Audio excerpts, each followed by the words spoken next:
আসসালামু আলাইকুম। আজকে আলোচনা করব ই সেল বা সেল ই নিয়ে।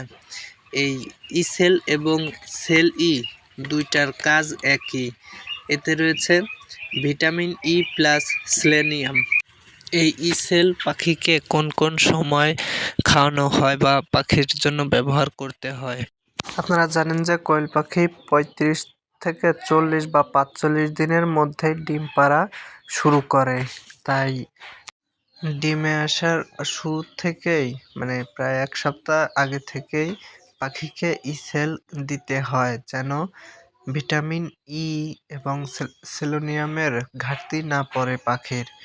এবং এই ইসেল খাওয়াইলে পাখি দ্রুত ডিম প্রোডাকশন বৃদ্ধি পায় এবং পাখির শরীর ঠিক রাখে, পাখির দৈহিক বৃদ্ধি করে। অনেক সময় দেখবেন পাখির ডিমের সাথে রক্ত দেখা যায় এবং পাখির ডিম অতিরিক্ত বড় হয়ে গেলে পাখির ডিমের সাথে রক্ত আসে। তাই এই ইসেল ব্যবহার করলে এই ডিম পিচ্ছিল হয় এবং ডিমের সাথে রক্ত আসা বন্ধ হয় এবং ডিম আটকে পাখি মারা যায়, তা থেকে রক্ষা পাওয়া যায়। তাই আমাদের উচিত সঠিক নিয়মে ইসেল ব্যবহার করা। এই সেল ইটা হচ্ছে প্রতি 10 লিটার পানিতে 2 ml করে ব্যবহার করতে হয়।